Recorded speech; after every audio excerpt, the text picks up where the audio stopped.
your belief and your freedom are directly proportional to each other. Mm. So you have to give Mm. yourself a permission. Do you want to fly or do you want to stay caged? That's a Mm. choice.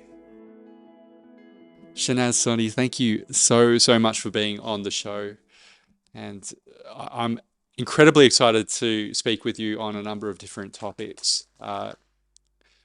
Your work as a rocket scientist with NASA being one, and also your is it more recent work in quantum, in exploring the quantum and helping people realize their best selves?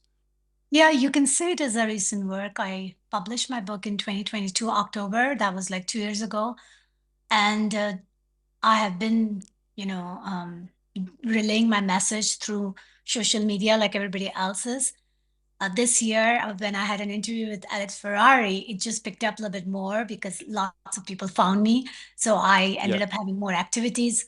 Right now, I'm doing my best to teach my courses, like at least with the frequency of every once or every, once in 2 months, because I travel a lot. Because I am basically embodying the quantum being. After writing the book, I wanted to make sure that I embody everything so I can truly uh, walk the talk. Mm.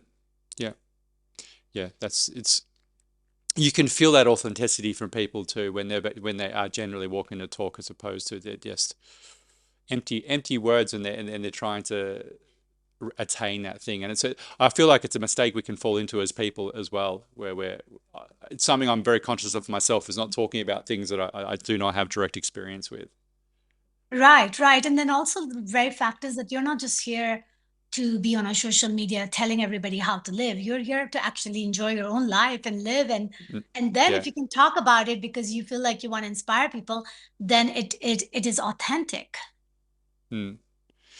So on that, I'd love to go back. So people who don't know you, and you've got an absolutely incredible backstory, and which has had its fair amount of challenges and adversity to arrive where you are now, working with NASA and coming to be an author. Do you want to? You don't have to go into exquisite detail, but do you want to give people an overview of your origins and how you ended up living in America and doing what you're doing?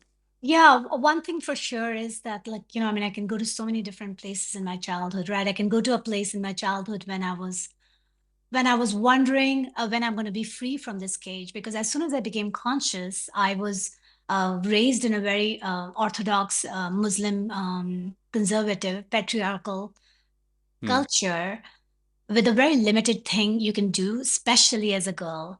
And that Hmm. was reminded to me every single day. And I was very aware of that. Not only that, I was not interested in following the Groundhog Day that was enforced on me because we were following a religion. We had to go to the mosque. We had to cry every year. Actually, pretty much every time when we would go to the mosque, we would cry because we were mourning over the loss of Muhammad Mustafa's family that happened, 1500 years ago. And to me, like, I of course appreciate everything that Muhammad Mustafa did, but I felt like we were defeating the purpose if we are only wasting our time crying on what atrocity other people did on the Muslims. Why are we not focusing on the fact that Muhammad Mustafa was all about embodying himself, the Holy Quran, and he actually didn't even want anybody to worship him after he would die because he was very much concerned not to make my tomb and then Hmm. like, so it's kind of like you're defeating the purpose. So for me, I was already aware of all of that, and I was told by my elders that just focus on something so your tear can come out of your eyes. You see my point? It was that messed Hmm. up. So the fact that I was aware of all of that, I felt extremely trapped. I wanted to leave the planet pretty badly. I Hmm. made my attempt and realized it's not going to work because I didn't want to upset my family. So that was the struggle that I was in. And if that time somebody would have come, right, and showed me my future video of, even like right now you and I are talking, I probably would have said that that's impossible. Because I mean, English was a language that I always wanted to speak, but I could not speak the language because I went to the Urdu medium school. Because I Hmm. went to the basic school because school was another thing that was not encouraged in my upbringing. So all of those reasons, I actually put English on a pedestal because I thought English is the language that will give me freedom. However, I could not learn it because I didn't have any kind of surrounding that would encourage me to learn it. And ultimately, but the thing is, I did pray in every single prayers I did as a good, pious Muslim girl that I would love to speak English fluently. And then when I turned 21 and I had this arranged marriage with a strange man whom I spoke for 1 hour, he brought me to America. And that's how I had to speak English. There was no other way. And that's when I went to the community, I went to start taking English classes and start learning English. So the fact of the matter is that my dreams started coming true one by one, but it was a process. There was a lot of like a lot of perseverance, right? A lot of believing in yourself. And while you are in the stage where you don't have that freedom, how do you keep yourself shining and existing is truly a struggle. Hmm. Looking back though, how do you feel like you did remove yourself from that situation? That seemed like an absolute dead end. It's like you're in that situation. I'd imagine for a lot of women, that is your future is already written by the culture and the family. Do Yeah, you and a lot. think? Yeah. No, sorry. Go. Yeah. No, it's okay. A lot of people actually don't really like. A lot of people do get succumb to that, right? They do get kind of like they lose their light. Basically, they kind of fall for it, and then they. I mean, it's not like that they're not having a life. It's just their life is not sparkled with dreams and passion and wanting to do whatever you want, like that feeling of freedom, because they're just doing what the culture imposes on them. And ultimately it becomes a like a second nature for them. And then they just live in that. And Mm, and to me, living like that is not worth living. That is just how I see it. mm. Did you have insight as a child though? You say when you became conscious, did you have some sort of pinpoint moment where you could say, I had a vision for what I wanted to become, or just a desire you knew that you wanted to escape? Yeah, like I had extreme desire to basically figure out, like I wanted to understand what is behind the curtain, behind the sky. Like I wanted to understand that why are we confined here on Earth? Like from the day one, I was looking up in the sky and wondering about, Mm, I want to see what's beyond that. Like I want to understand it. Like I want to see how can I move away from it? How can I travel through it? So I think that quest was there from the beginning, and it was very challenging because I couldn't do any of it because of the culture.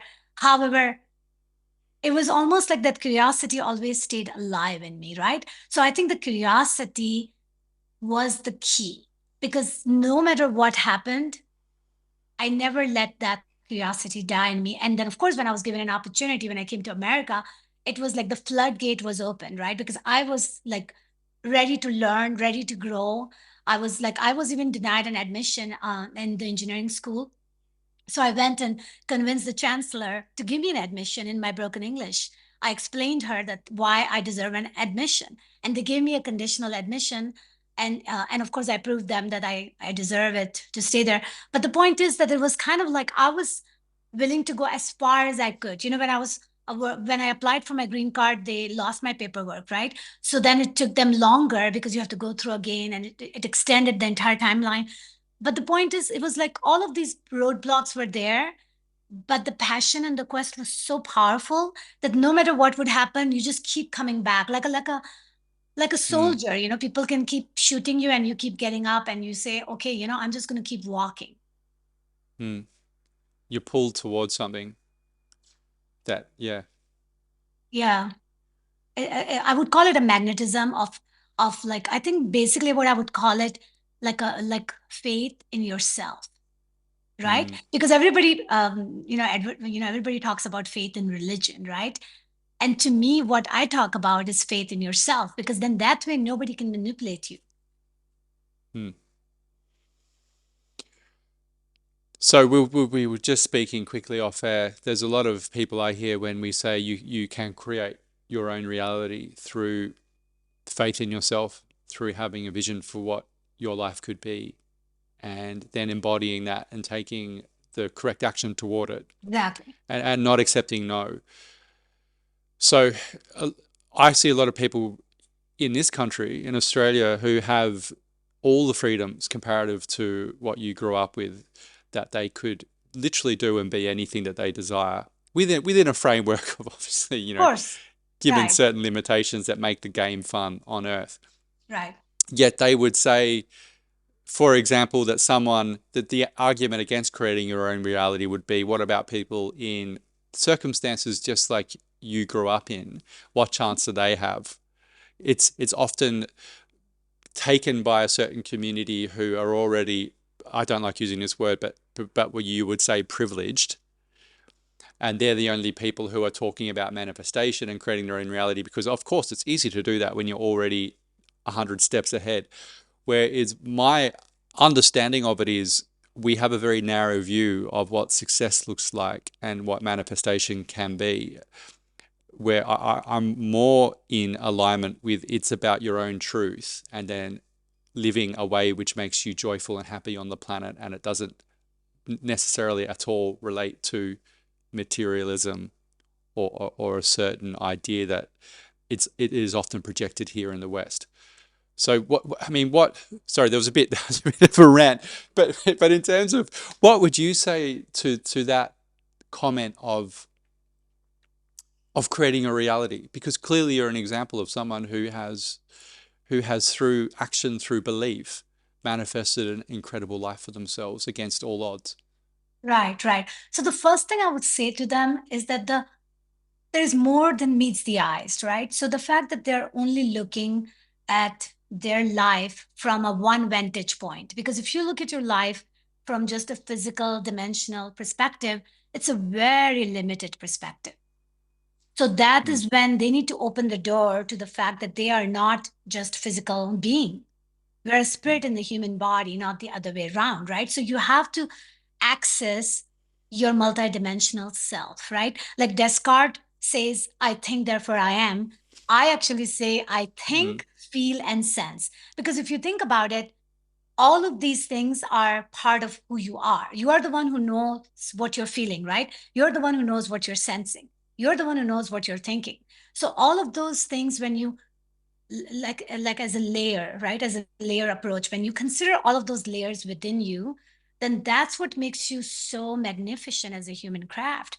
That's what makes you so unique compared to AI or any other species. so mm, so to me, that is the first thing, is that, are you really living with your high potential? Because when you focus on limitation, you truly are not living your high potential. It's pretty obvious, right? And I know that when you're in a cage that looks, that makes you feel depressed or makes you feel question your life, I know that it is hard because I've been there.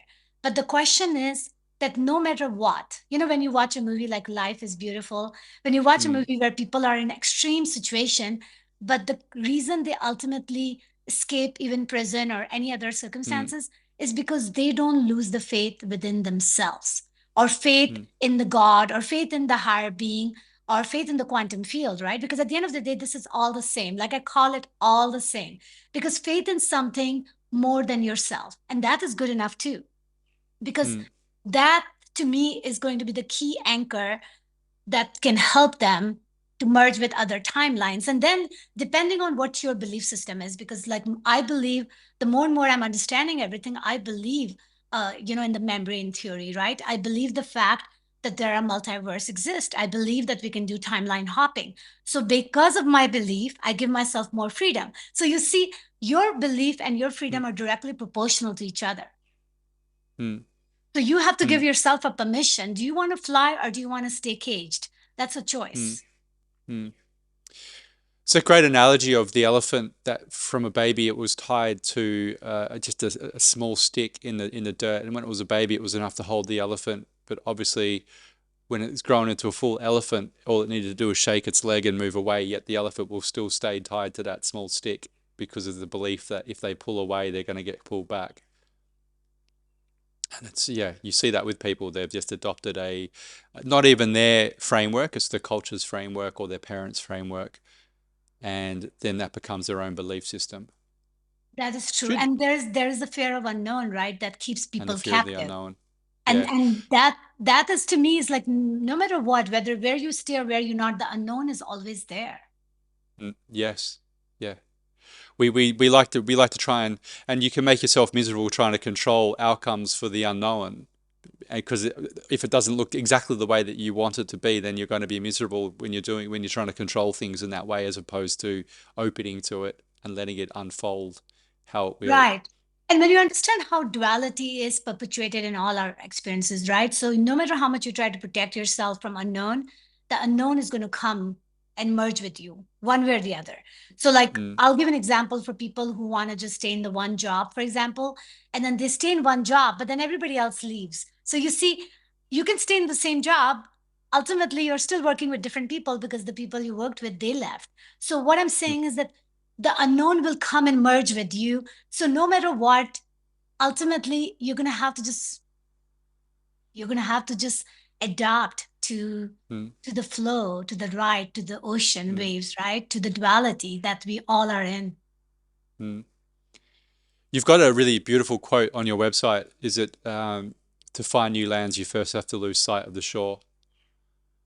Yes, I love that Yeah. because that's what I actually continuously had to remember in my case, right? Because even when I came to America, and the fact that I had to leave every single thing behind, my language, my culture, my people, my comfort. I mean, even though it was cage, but it was comfortable cage, all of Mm. that. And then have to be with somebody whom I don't know, somebody whom I'm not comfortable with, in a culture that I have no clue about. Yeah, it was very, very hard. And then not, I couldn't even make a call to my mom and cry about it because it was too expensive. So yeah, it was not a good place to Mm. be. And for 1 year, I do remember every single night I cried because I didn't know what to do with my life. Do you have a fondness for those times now as great teachers? You know, the good thing about that is that whenever I run into challenges, then I remember that the You remember? challenge that Yeah. I experienced then was way more challenging than the challenge I'm experiencing now. You see why, like, it's a comparison thing for me, right? And I mean, I can tell you that even the challenge that I experience now, they're not that simple. And I'll give you one example. I have been raising a son who is was born with a disability, and he's got Mm. many challenges in his life. He's a miracle child because his when he was born at the age of 7 months, we learned about his cerebral palsy. And Mm. based on his MRI, I was given a very negative prognosis. Right now, against all odd, he's going to the school, even though he's still has, he has Asperger, and he's very much not as socially adept as other people would be. But just like 10 days ago, he just started a school, and one girl told on him without realizing that he is stealing a car, even though he was just going back to his own car. So then, 8 policemen completely surrounded him, and one of them interrogated him. And he was very much traumatized. He missed his class. He called me crying. And so I'm solving that problem right now. But the point of the story is my life is not perfect by any means. Problems are, we No. all have it. The good thing is that when this problem comes in my come such a long way. And even my son, like, I'm so proud of him that someone like him who was not supposed to walk, talk, or do anything, he's actually in a school to study meteorology. And he's still keeping his Wow. GPA 3.0. His temporal lobe is damaged, his right hemisphere is damaged, and he actually is a weather savant. So I'm just doing my best to get him a degree. So in this matrix world, he can actually do some good for humanity. It's beautiful too, because I would also say that your love and belief in your son is also what's you see that with people who get the bone pointed at them by Western medicine of you're never going to do this, you're never going to heal this is your fate, and you see the belief of it, whether it's the loved ones or the faith from the person themselves, completely prove them wrong. Oh, yeah, because as soon as I learned about him at the age of 7 months, like my husband at a time was completely devastated, right? Because it's a very tragic thing. Your firstborn Mm, son is going to be like that. And I actually, I mean, I was like, wow, because I just thought that, because that's what I'm saying. You exit one exam. My biggest exam was to get the freedom from my patriarchal culture. And then I become a mother of a child who's going to completely test me in ways that I had no idea. But that's what life is. It's not like you just conquered one thing and now you're going to just live in a bed of roses. mm. It's not. No, but I feel from my own experience, things become easier just because you become more adept at being able to deal with them with a bit more lightness. Like, so now when Absolutely. terrible things happen, I've been through other things where I can be like, well, my life didn't end then. I found a way through. And it's that faith. I have trust and faith that I will find a way through. Exactly. You have to keep on doing it while you are here. There's going to always be a test. And how do you react to it? How do you work with it? How do you incorporate it and embody it? This is what we are all here to do. Mm. As well as still find beauty in living Oh, every day. 100%. And that is the Yeah. thing, right? That happened. And the very fact that I've done a good job in raising him because I told him I'm there for you. I'll help you. I'll show up for the meeting. He's going to meet the cop next week. And he said, Mom, would you like to come for that? I said, I will be there for you. So the good thing is that he's basically doing all these step-by-step appointments. And then I told him that make sure in this process of doing the justice and doing this, all this, you don't affect your studies because your studies are equally important. And he said, I'm going to make sure that I do both of them. But he said that he was handled, there was an injustice, and he wants to make sure that he goes as far as he needs to convey that injustice. Mm. And Mm. I'm right there helping him. So that is how you do it, right? It's because like you basically teach others so that they can manage their life with leadership, and you can be there to Mm. mentor them, help them, give them a nudge. And that's how we can keep multiplying the awareness and extend the light. Mm. Well, we're not meant to do it alone either. I mean, we have to do No. the work, but we're not meant to do it alone. No, Yeah. and that is exactly why what he's doing right now is he's getting everybody to understand that what happened to him was wrong, right? And I'm there too. So in a way, that is how you do it, right? But you can't just he could have done it where he would have been very upset, mad, and then he actually was saying, I don't even want to go to the school. Like he felt that way. And I had to tell Mm. him that someone like you are not just someone like you. It took you a long time just to get where you are. And he's only 1 years away from his degree. I said, are you going to throw away all that just because somebody tell on you? Mm. Yeah. Right? He's still young. You have those emotional mood swings at that age. You're like, oh, I'm done with it. No, it's the morals of the matter. Right, No, right. Because no, no. and a Just lot of time I say that, like, I mean, really, that one person can mess up your life that much that you're going to just give up on your dream that you had for lifetime. I mean, think about it, right? yeah, yeah. It gets under your skin though. Still, someone left me a bad review the other day, and I'm like, who are you? I'm gonna find you. I'm gonna come to your house, and you're gonna But give me a bloody oh, good I have to tell you, explanation. I have to tell you about the bad review because somebody actually reached out to me because they wanted to do a podcast with me, and I mean, and it was very unprofessionally asked. But then I still said that, okay, can you please give me some information about you, like your portfolio? And then that person is like, what do you mean by that? And I'm like, this is not going well. And then finally I got the link, and I just it didn't resonate with me, so I didn't respond. And then she sends me a message saying that your message does not make any sense. I don't even know why people even listened. Like she had this nasty email to me because I'm not interested in doing a podcast with her. That's yes.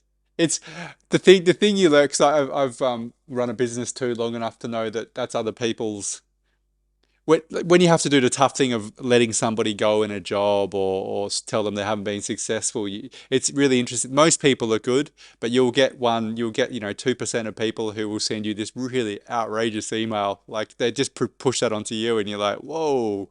But then I know now that that's so much to do with their own reality that Oh, 100%. I go straight to it. I now have trained myself quite quickly to be like, oh my, this must be a really tough reality that you're navigating with that attitude. Right. I mean, And it has to be because yeah, they don't really know you. And it's not like you've done anything to harm them no, or they don't like, know I you mean, at you all. just, I mean, we all have our own lives and we all have freedom to say yes and no to certain thing because we Yeah, got to navigate and manage all of it. and we've all been rejected by many things. Like we all have successes in certain areas and multiple rejections, and it's learning Oh, that's the path, and you can't be afraid of doing something because of that rejection or failure, because that's what keeps you exactly in that cage. that is true. Yeah.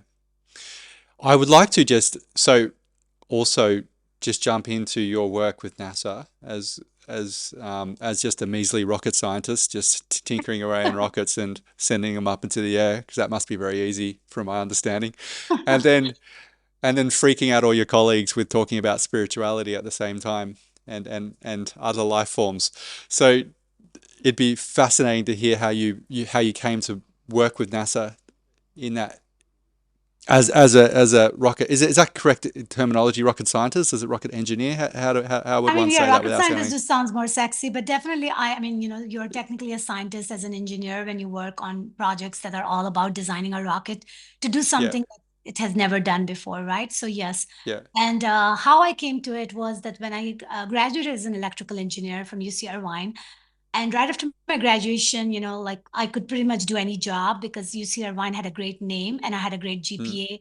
I was magna cum laude. I had all the right credentials. And by that time, I had gotten myself a citizenship, which enabled me to be able to work anywhere because I was no longer in an challenging immigration status. So the only thing was that I didn't want to just work on any project. I worked on a project that was unique. So even when I graduated, I was very aware that whatever I start with, because I understand like, it's funny because I understand it now, but even then I was aware like about the whole fractal holographic matrix. Because see, mm, whatever you do, it's like you're making a kombucha, right? You're planting a seed. So for mm, me, I was getting interviews. My biggest challenge was to get an interview because my name, at the time, my last name was very challenging. I was married. So people would have a hard time pronouncing my name. Plus, they didn't know that I was, because, general engineer used to be men. So they would always call me until I was there, they were like shocked that I'm a girl. So I was running into those challenges. But I mm, made sure that I actually started out with the project that was extremely state of the art project. It was a Inmarsat phone at the time, which was basically working on a phone that would work anywhere, including the caves underground. And wow. so that was my first project, and I became a software engineer. And then I started working on International Space Station, and then I worked on Future Combat System. I worked on mid-course defense missile and space launch system and things like that. So I kept working on missiles, rockets, just went from one because once I started something unique, every single thing that I did was very unique and very state of the art. So that has been my journey. I worked mostly at the Boeing company in the beginning, and then I was kind of at the crossroad where I was wondering if I want to stay at the Boeing or not. And I ended up having a change of hairdresser, which resulted in me getting invited to a wedding, which resulted in me getting running into a couple who had a company and they were looking for someone like me. And they asked me for my resume. And then the next thing I know is I'm sitting in the NASA building and there are three people interviewing me. And they told me that we are not interviewing you, you are interviewing us because your resume is so brilliant that all of us want you. So you decide which job you want. So that's how I actually ended up landing, working on a commercial crew program, which was Falcon 9 rocket, the SpaceX, which basically gave us the freedom to not depend on the Soyuz rocket from Russia to, get the astronaut back and forth from space station to Earth. So that opened the door for me to work at NASA. And then I ended up in Human Landing System, which is the current project under Artemis. Very complex, very challenging, lots of tentacles. And right now we're right in the midst of the storm because we're about to go through the critical design review of the whole mission to land on Mm, the moon and all that good stuff. So it's a very it has its stressful points at times. The major stress comes with people. A majority of the people truly don't live in the world that I live in. In the quantum physics world. And the good thing is I can use that skill that I have and I kind of become a glue. Right now in my team, I'm doing system engineering and integration, which is all about being a glue. It's all about filling in the blanks, doing things to kind of help people see other people's perspective and all of that. So it's a very interesting environment. But once in a while, like it's very interesting what happens I'm in that environment. It's very matrix oriented, but I got invited by empowerment team there to speak on my quantum being book this year. So I did mm, that, and it was very well received. I got an award for that and things like that. So once in a while, NASA kind of ends up like spark, like almost like my passion converges. You see my point? Like my passion of what I'm doing outside of NASA converges. Just the other day, I was at on site, and one of the chief engineer who was she's the female leader for the commercial crew program. She ran into me and she said, "I'm reading your book."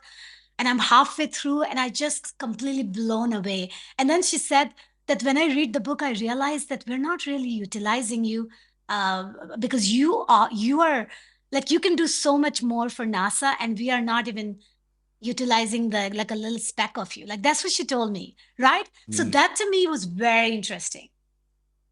And I think that that's what I would like everybody to start mixing all of their worlds up, because we don't have to keep everything in a separate box. It's time that we start converging all of our different boxes together, because that's how you're going to create something that's going to be more dynamic and beautiful than you have ever done anything before.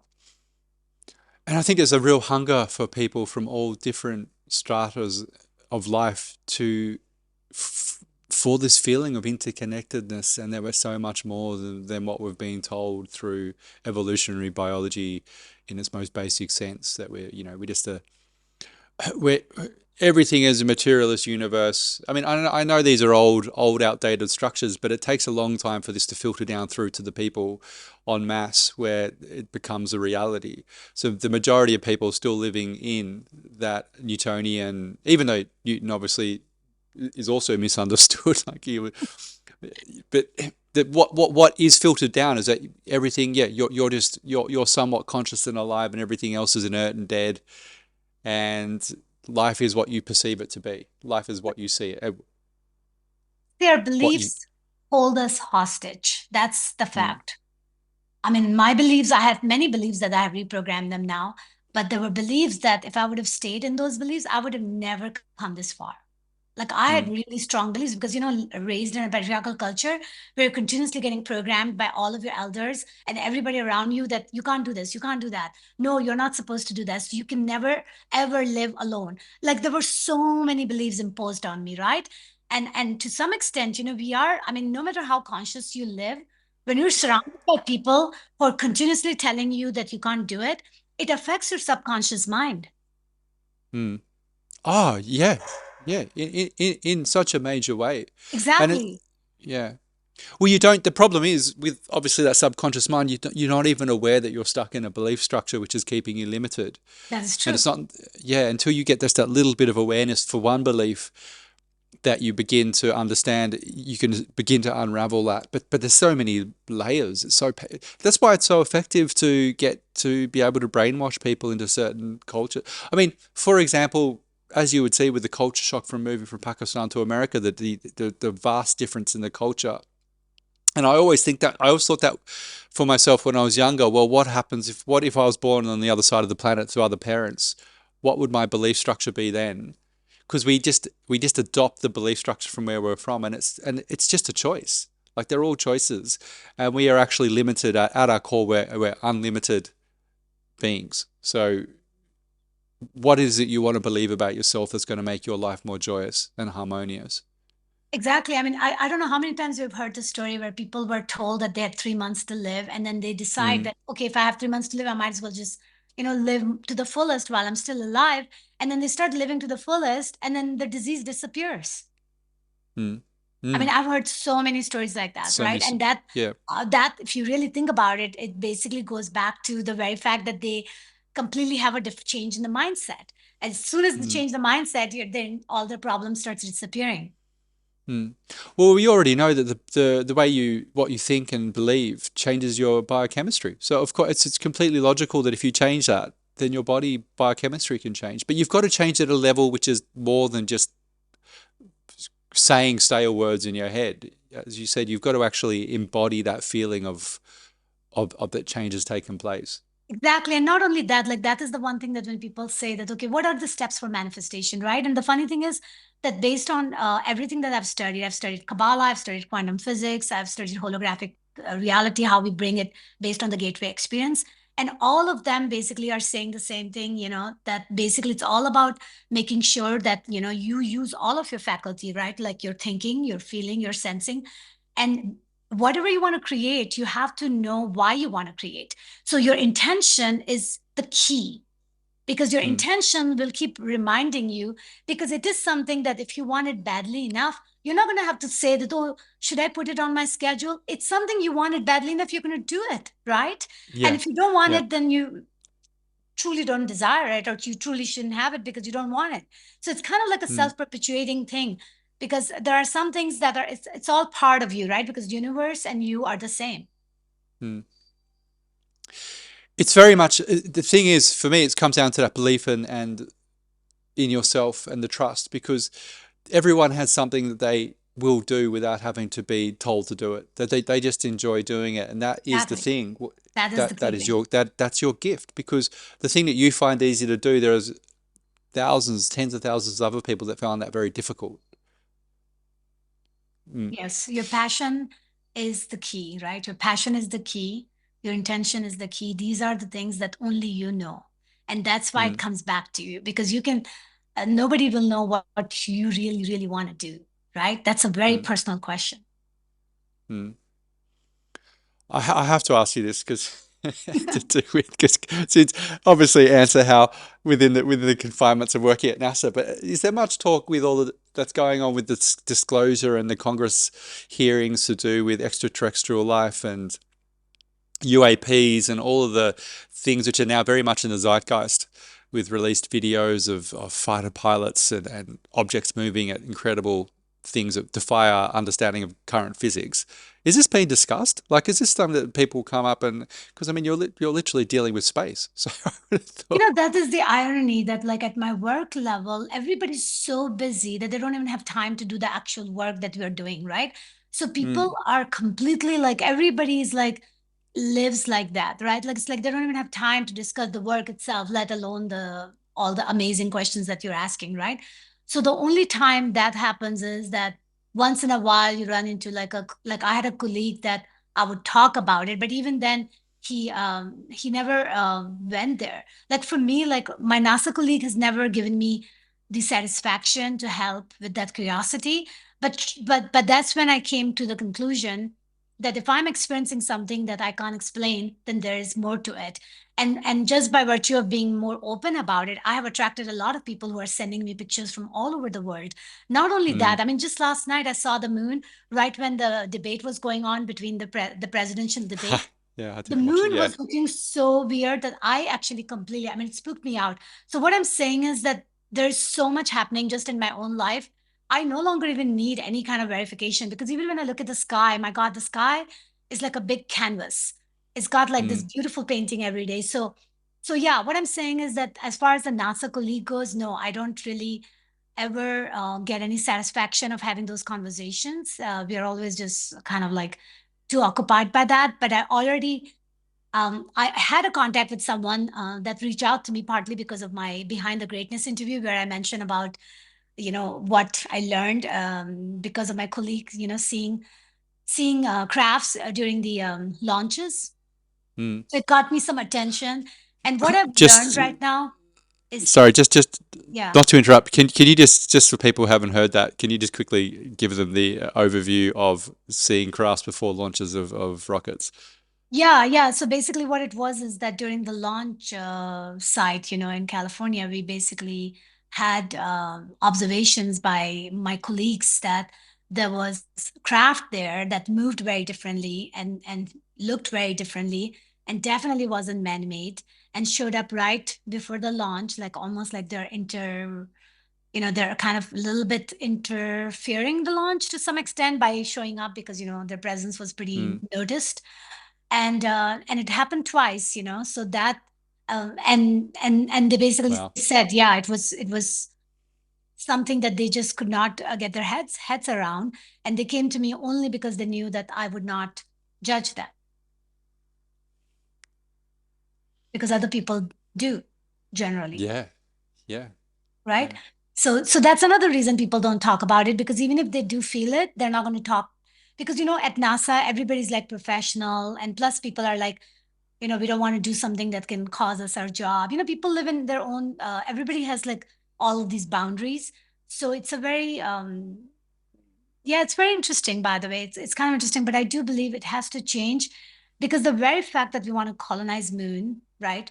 I mean, if you think about it, if we start doing that, we have to colonize moon to colonize Mars. Right now, Mm, Elon Musk is very much all about Mars. So I think that all of these things, as we start doing it, it has to it has to become open to the world, that what's really really happening, right? What is really going on behind the curtain, because there is a lot of things hasn't been spoken publicly by the people that we would like to speak about. People like you and me, we can speak about it, but nobody really is going to give us any credence because ultimately somebody with the right title and the right badge and right all Mm, that can say it. But what I'm saying is that I am not even waiting for that any longer because I have experienced it enough myself. I actually was one of my friend forwarded me an interview from Dr. Michael Sella, who was mm, basically saying something that was like, wow. I mean, he was sharing some things that is happening underground, and it just made a lot of sense. I don't want to go too far in that, partly because yeah, there's just a lot happening around us, and of course, we're always kind of being watched with with what's going on. So mm.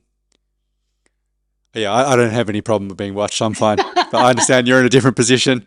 No one can sack me. I have to sack myself. But it's fascinating with any of these ancient cultures and mythology. Well, we call it mythology. They all have clear demarcation that there are other beings from other parts of the universe who have come down, and what they all just made that up at the same time. They got in their mobile phone and said, "Oh mate, have you got the marble? Yep. Are you doing the alien? Do the alien. We really want to make them. We'll completely give them a bum steer." right. And the funny thing is that we don't even need, like, I mean, you go to Egypt, right? Or you go to all these places. Like in Egypt, I was in Abydos temple and I'm looking on the ceiling and I'm seeing the craft, right? They already Yeah. had craft drawn right on the ceiling, right? There's just no question about it. I mean, you're looking at all these places that are thousands and thousands of years old, and it's got Mm, evidence of technology, astronaut, and all these things that truly based on our understanding, it just happened in the last less than 100 years, right? So, of course, it's pretty obvious that there is this whole thing, like, there's a whole aspect of us that we don't really understand, right? And mm. well, I want to share this with you quickly. So this is like, No, pine right, cone. Yeah. the pine cone, and that is the thing that you see in all these Egyptian pictures, right, where they For show the pine cone being passed around, right? yeah. Like it's almost like a representation of consciousness.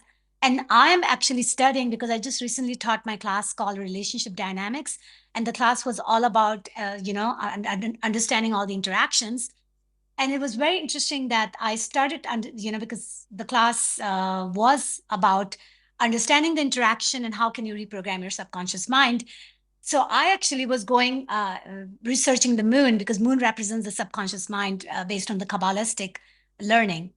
Mm, And I was just so amazed that the more and more like I'm connecting the dot and everything because I do light body activation. I also tell tell people that if nothing else is go out and be in the sun, right? Just be in the sun because that's mm, where you can really work on your healing. And what I'm saying is that I just like I keep on doing all these things and I keep on finding scientific paper that completely proves everything that I'm already doing. So I'm not waiting for mm, the science to catch up because I already am ahead of my time. Because in 2019, I already started doing light body activation to wean myself off of all my medication. mm. And now I'm getting all this scientific paper that justifies everything that I've been saying. Yeah. Well, yes. Yeah. It's amazing what's. But I mean, with terms of the sun, they used to. It's almost like we've gone backwards with our understanding of the sun. I mean, we definitely have. They used to have healing clinics in Europe where literally people who are infirm, they'll just wheel them out in sunbeds and leave them in the sun for a few hours. That was the treatment. And more often than not, due to all kinds of biological processes that happen when you're relaxing in the sun and you're getting those rays of intelligent light and all the different infrared, that they healed more often than not. Oh, And they I feel like, 100% yeah, healed.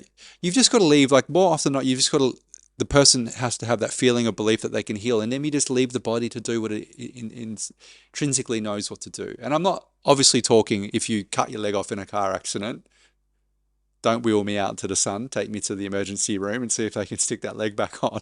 Right. It's like there's amazing things to do with allopathic Western medicine for acute medicine, incredible, but certainly for all other chronic illnesses or ongoing diseases that people are suffering. There's Exactly. nature has how could nature not have the answers? We're from this divine intelligence, from the stars and from this ancient earth. Like we are the same thing. Exactly. And we used to not live in such a structured houses before, right? We used to live, Mm, and that's when we didn't have like diseases like cancer to worry about.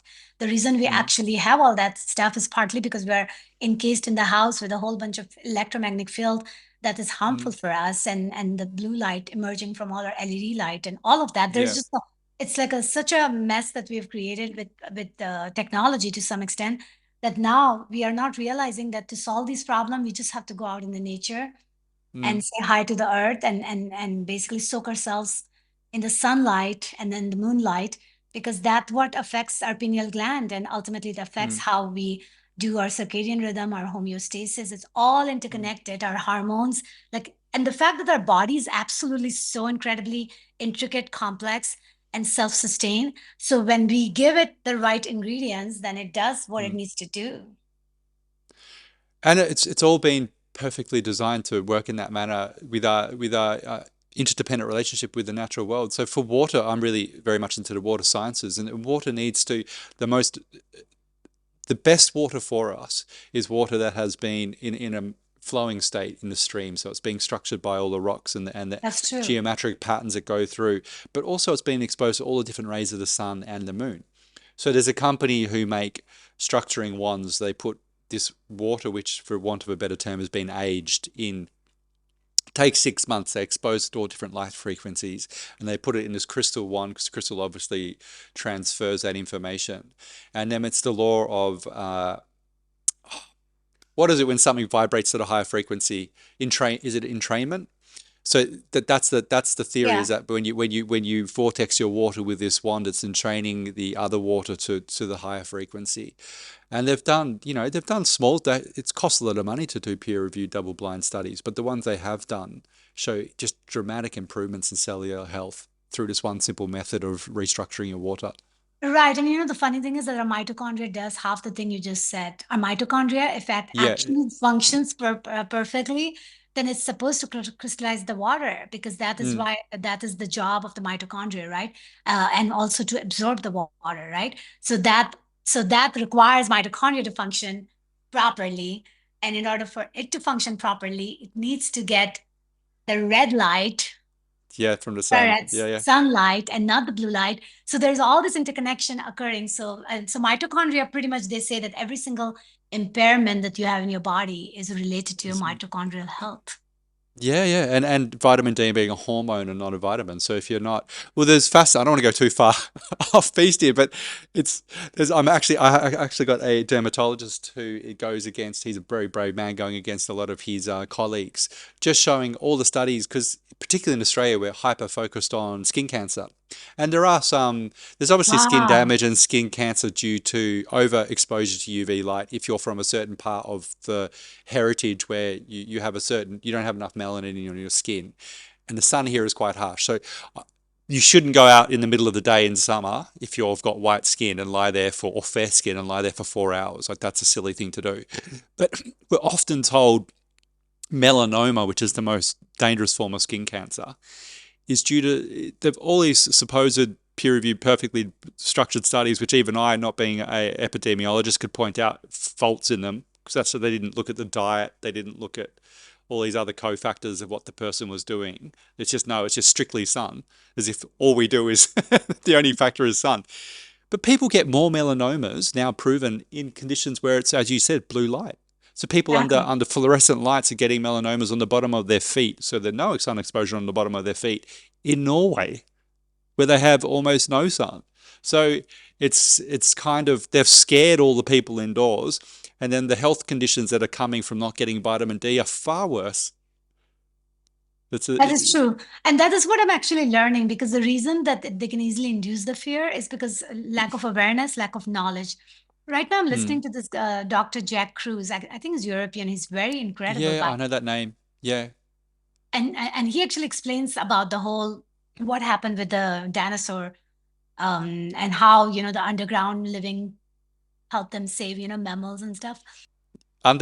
sorry, I don't know about the underground living and the dinosaurs and the mammals. What was you just touched upon that, and that, I don't know what. He was I basically haven't saying heard of that. something that would blow your mind away. He was actually explaining something to do with the melanin on the skin, and Yep, how it gets affected by the sunlight in a positive way for the mammals, yep. which is the but he was saying something about like what happened to the mammals versus what happened to us is opposite of each other, and it has to do with the fact that we have completely gone the extreme by avoiding us not being under the sun. So Yeah. basically, I think that the conclusion of what he was sharing was is that what you're saying about skin cancer because of sun exposure, it almost, and that's why I don't want to quote him, I mean, I'm just saying it felt like that he was saying completely opposite of that. And that's what I thought. So you need to research that further. I think it would be Oh, good for you to oh, figure that out. oh, no, no, they've got studies showing that workers who have double the amount of sun exposure than your average person have less cases of skin cancer. So Oh, good, it's good. yeah, That's yeah, no, there's study, but it's far more. There's lots of as with anything to do with the human body. So there's other studies showing that if you consume a lot of living like raw foods, vegetables, and fruits, that creates a protection from the sun. It makes a natural protection antioxidant protection in your skin from the sun, so it stops it from wrinkling and aging and all these things. So when they're just purely looking at someone who you could say was your average person who ate average American diet or Western diet, and then lay in the sun, and they're saying, well, wrinkles, or for the one that you might have seen, which is a big it gets pulled out a lot. They would have like a truck driver who had one side of his face exposed to the sun and the other side not, and I say, look at what the sun does. But what they're not saying in that is that glass filters out. Only allows in one form of UV, and I can't remember exactly. I don't want to misquote that which part one of UV that is. But without all of the UV rays together, it's far more damaging for your skin to have just that one form of UV, which the glass blocks. So when you're actually getting the full spectrum of light, it doesn't do the same damage. So that I is know very people true.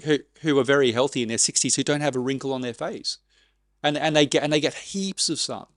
So there's so many factors and I find that's the problem with so much science in the culture, is that we just get one very locked binary view, and that becomes it, as opposed to like, this is incredibly nuanced and we need to talk about your overall health, but that's too complicated apparently for public health to do. So Right, right. If you really think about it, like all of these knowledge, right? Ultimately, it's almost like, like if you give this knowledge to people, then people will live in a very different way, right? They will even live in a yeah, different type of houses. They will not even have a freedom. window. Yeah. The material of the window will not be what we have right now.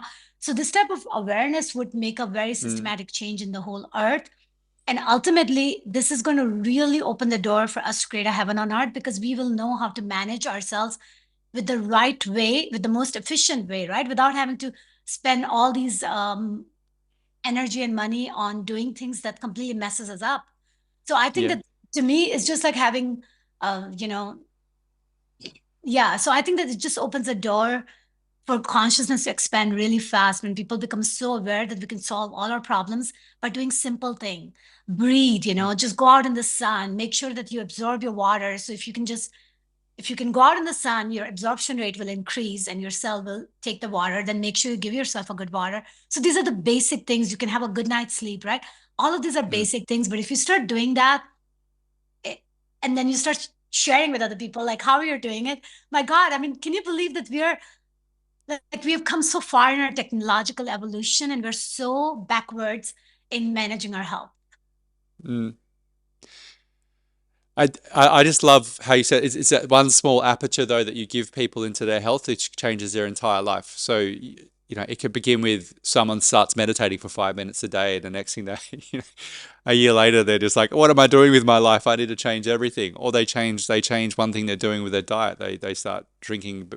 They don't drink tap water, for example, and it just the intelligent system of the body is so intelligent that it just needs to have a little bit of help, and all of a sudden the pineal gland switches on. You can feel your third eye vibrating, and you're like, you become conscious, like you become That fully conscious.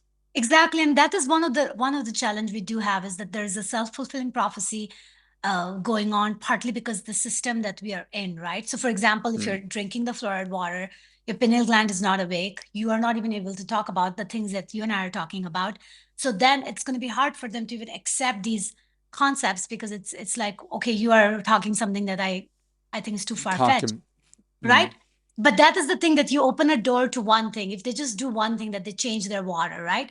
If they do yep. one thing, that they just go into sunlight and spend a little bit more time there, right away they're opening a whole new portal of reality, and it's going to open the door for them to unfurl the lotus flower.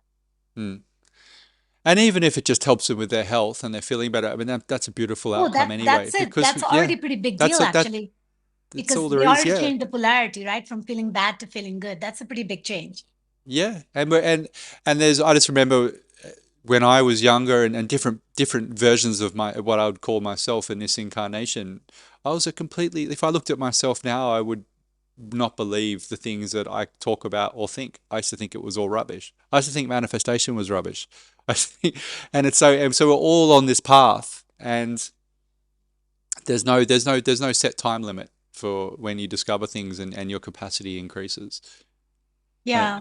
Yeah, I think a lot of time people, the word manifestation, I always say manifestation is basically just, merging with the experience that you desire, right? So that's all it is. And that's a beautiful way. you're continuously going from one experience to another anyway. You might as well do it consciously. Yeah. Just before, I'm conscious of your time, but I'd like to get your view on this because it's something I've been thinking about. But with different dimensions on this planet and different realities, you hear a lot of people talk, particularly in this sort of realm of podcast space, talking of human beings moving up dimensions, third dimension, fourth dimension. We're in the fifth dimension. Yay, I don't know what that means. What does that mean? Do I have to work anymore? You still have to work. Shit. But all these different I think the my biggest, my yeah. sorry, go.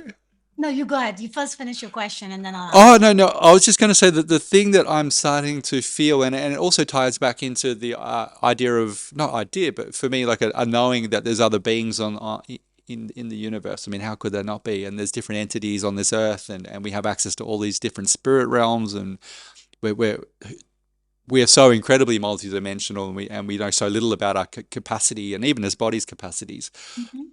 However, the awareness of that. So I could walk out and see something tonight in the sky, like behaving strangely and moving about, or I could be in a Yes. meditation, which I've had and had very clear uh, guidance and some other entity speaking to me, and it's been like they're sitting next to me or they're in my body, and that's my deep personal experience. But then I also think that maybe it's when the person they start vibrating differently and they start perceiving a different dimension, that they're just moving into a different dimension. And that dimension's always obviously been there. It exists. You're now in it.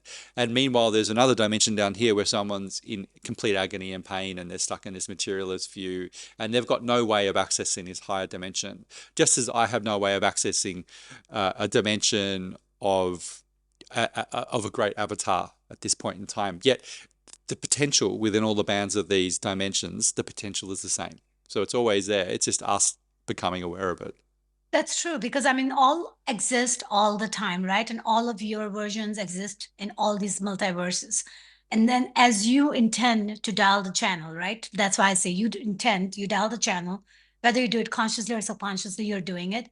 Then you access that information and then you end up vibrating with that interaction, right? That you decide.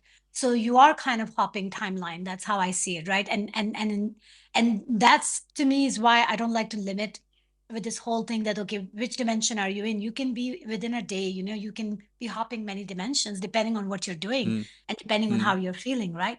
So yeah, mm, so we are all doing it.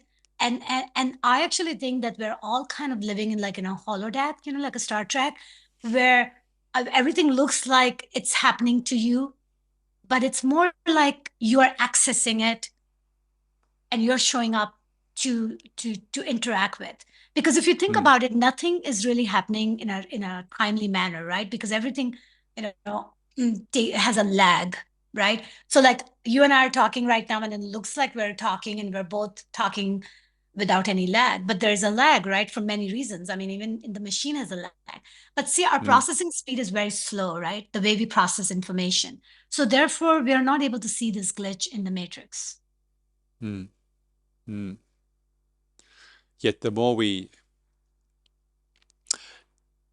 this something I heard recently, just in terms of the atoms being able to store information, and say water also stores all Oh, information. 100%. Yes.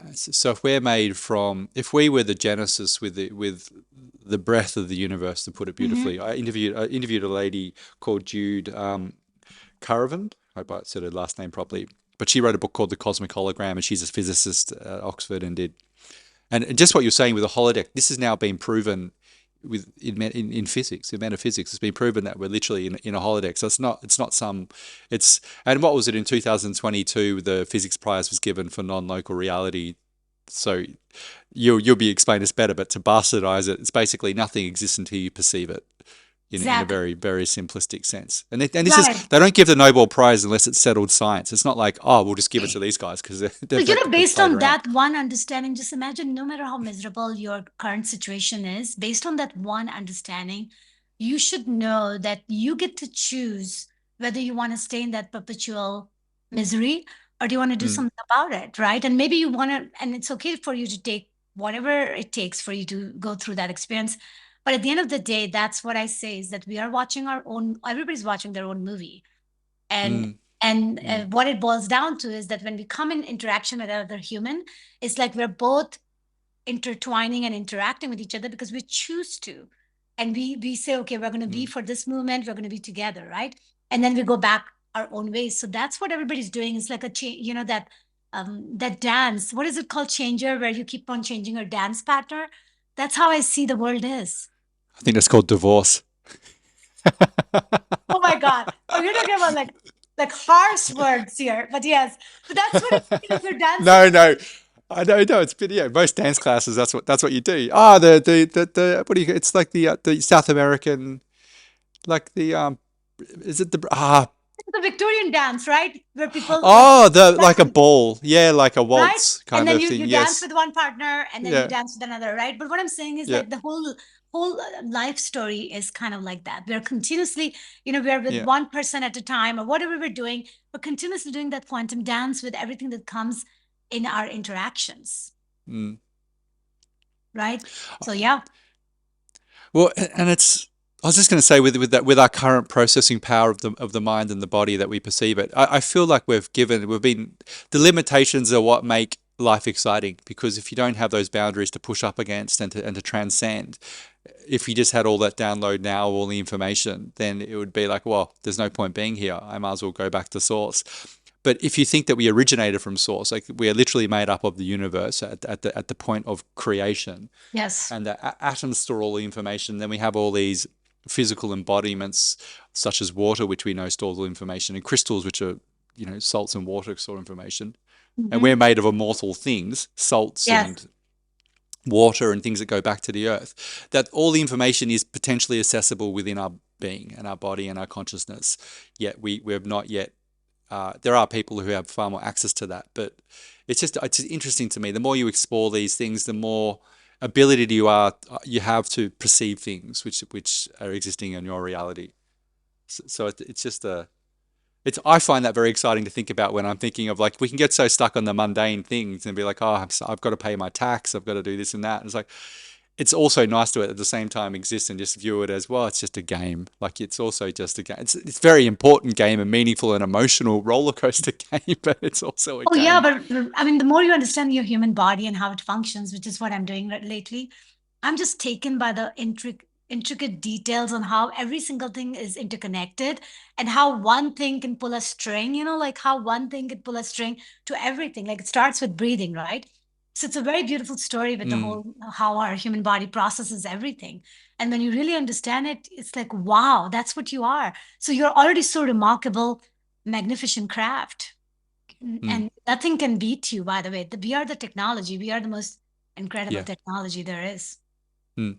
That's what I'm just not worried about AI. I mean, I had a moment, I had one hot minute, I think, with a lot of other people where I'm like, oh my God, we're all going to lose our jobs and we're going to get killed by robots. Yeah, And then I was just like, hold on, our human technology is so incredibly advanced to anything. I mean, we're the cosmos. So how that could is very AI, true.